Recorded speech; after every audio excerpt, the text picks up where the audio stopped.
오늘 성경의 말씀을 중심으로 해서 슬픔이 기쁨으로 바뀐 날이란 제목으로 말씀을 드립니다. 유대 백성들에게 정말 슬픔의 날이었습니다. 통곡할 날이었습니다. 그런데 그날이 기쁨으로 바뀌었습니다. 즐거운 날로 바뀌었습니다. 그래서 오늘 성경 본문을 읽다 보면 이 날을 우리가 기념하자고, 이 날로 기념일을 삼자고 해서 이제 저들의 명절처럼 기념일로 삼고 축제일로 삼게 됩니다. 여러분의 인생을 돌아보면 특별한 날이 있었을 것입니다. 그날 때문에 절망한 날도 있지만 그날 때문에 소망이 생긴 날도 있을 것입니다. 잊을 수 없고 영원히 기억되기를 원하는 날이 있을 것입니다. 여러분에게는 그 날이 언제입니까? 아브라함에게는 창세기 12장이 아주 특별한 날입니다. 하나님의 음성이 들려옵니다. 아브라함아, 내가 너로 큰 민족을 이루고 내게 복을 주어 내 이름을 창대케 하리니 너는 복이 될지라.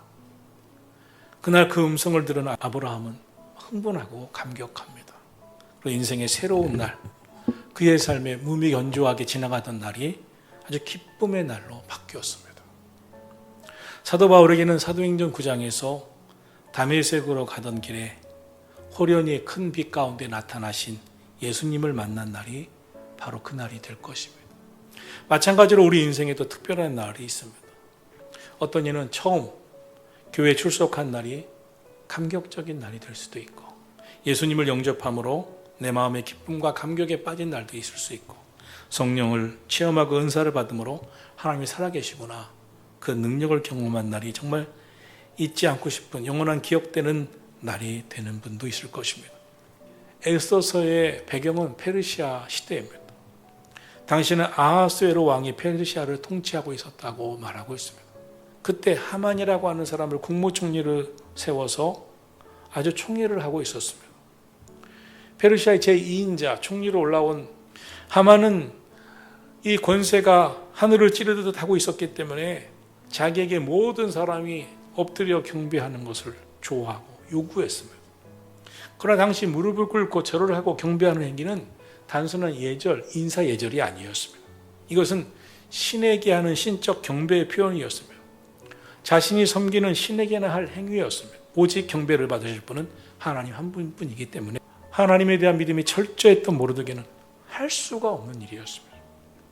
더군다나 하만은 출신 배경이 아말렉 족속이었습니다.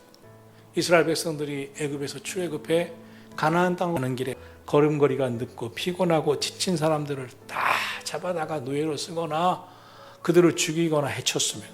그들의 재산을 뺏었습니다. 하나님도 출애굽기 17장 6절에서 나는 아말렉과 더불어 대대로 싸우겠다고 말씀하셨습니다. 모르드게와 하만과의 관계는 좋을 수가 없는 관계였습니다.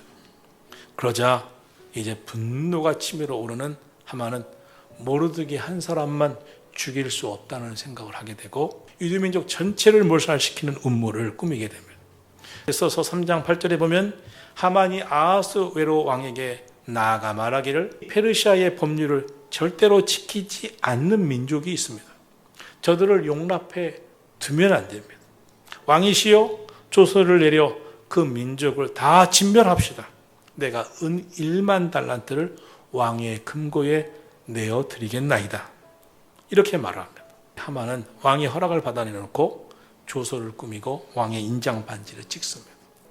이 하만은 어느 날로 정할까 하다가 제비를 뽑습니다. 그래서 제비 뽑아서 날짜를 잡았다 해서 불임절이 되는 겁니다. 그날이 아달월 13일, 이스라엘의 원력의 11월 13일에 모두 다 전멸시킬 수 있는 날로 잡았습니다. 유대인들은 분노와 슬픔과 비통 속에서 모든 소망을 잃어버린 채 죽음의 날만 기다려야 했습니다. 그런데 모르드게가 에스더를 향하여 믿음의 말을 합니다. 너를 이 페르시아의 왕으로 세우신 하나님의 뜻과 예정이 있었다고 생각하지 않느냐. 빨리 왕에게 찾아가라.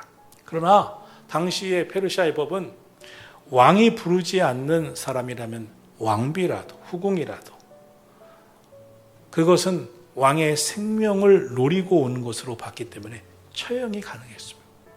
그래서 에스더가 말합니다. 저를 위해 온 유대민족이 함께 3일을 금식 기도해 주십시오. 나도 나의 신녀와 함께 금식하며 죽으면 죽을 각오로 죽으면 죽으리다 하고 왕 앞에 나가 이 모든 사실을 밝히게 했습니다. 이 절망의 날 슬퍼하던 사람도 있었지만 모르드게와 같은 믿음의 사람은 믿음의 이야기를 합니다. 하나님의 계획은 우리가 다 알 수 없지만 하나님 반드시 우리 민족을 살려줄 것이다. 더군다나 에스더를 왕비로 하나님이 세워주신 그 이유가 바로 이때를 위함이 아닌가. 인생의 비극이 가득한 삶의 중심에 하나님이 계시다면, 예수님이 계시다면, 거기에 믿음이 있다면, 믿음의 기도가 있다면 슬픔이 기쁨으로 바뀌는 날이 될 줄로 믿습니다. 하만의 못된 음모를 낱낱이 말합니다. 마침 왕이 우연히 이 왕궁에 있었던 일을 책을 보다가 모르드게가 나를 살렸어 하는 미담을 알게 됩니다. 반면에 하만의 음모, 못된 계략이 밝혀지게 됩니다. 그리고 왕은 새로운 조서의 왕의 칙령을 내립니다. 유대인들은 자신들을 진멸하라고 오는 원수들을 13일에서 14일까지는 오히려 보복할 수 있는 날로 정해주고 보호해주는 칙령을 내리게 됩니다.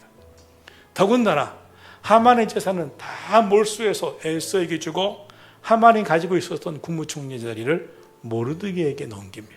얼마 전까지만 해도 몰살 위기에 처해 있었던 자신들의 신분을 보장받게 되었고 재산을 지키게 되었고 이제 왕마저도 유대인들을 지켜주겠다고 하는 그런 칙령을 내리니 위상이 완전히 바뀌었어요.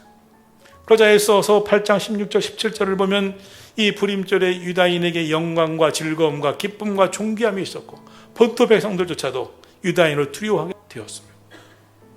그날은 그들이 죽임을 당할 뻔한 날이었는데 오히려 슬픔이 기쁨으로 바뀐 날 불임절이 되었고 애통이 변하여 찬송이 된 날이 되었고 고통이 즐거움으로 바뀐 날이 되었고 한숨이 노래로 바뀐 날이 되었고 조상집이 잔치집으로 바뀐 날이 되었고 죽음이 변하여 생명이 된 줄 믿으시기를 주의 이름으로 축원합니다. 야곱이 변해서 야복강 나루터에서 기도하고 이스라엘이 됩니다. 역전의 은혜가 임했습니다. 형들이 미워해서 애굽의 노예로 팔아먹었던 요셉은 애굽의 국무총리가 됩니다. 하나님이 역전의 은혜를 부어주셨습니다. 사탄은 예수님을 십자가에 못 박음으로 죽였고 그래서 승리했다고 생각했지만 예수님은 부활하심으로 마귀를 멸하시고 역전의 은혜를 보여주셨습니다. 사랑하신 성도 여러분, 하나님의 역전의 하나님이심을 믿으시기를 주의 이름으로 축원합니다. 운동 경기에만 역전이 있는 게 아닙니다. 우리 인생도 역전의 은총이 있습니다. 그러므로 힘들다고 낭망치 마세요. 포기하지 마세요. 역전의 은총을 경험하는 놀라운 은혜가 여러분 가운데 있음을 믿으시기를 축원합니다. 오늘 저와 여러분도 인생에 크고 작은 아픔들이 있지만 오늘도 모르드게 같은 탁월한 믿음을 갖고 우리가 에스더와 같은 탁월한 기도를 하나님 앞에 올려드리면 하나님은 우리 기도에 응답하실 줄로 믿습니다. 불안을 평안으로 바꾸어 주십니다. 슬픔을 기쁨으로 바꾸어 주십니다. 이것이 바로 불임절이었습니다.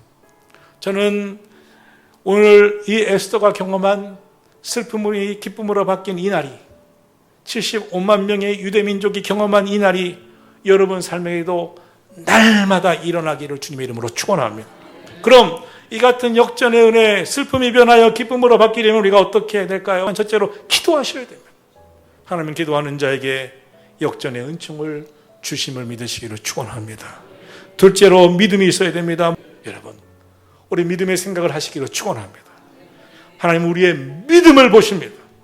믿음과 기도로 슬픔이 기쁨으로 바뀌는 역전의 은총을 주시는 하나님을 바라보게 되기를 예수님의 이름으로 축원합니다.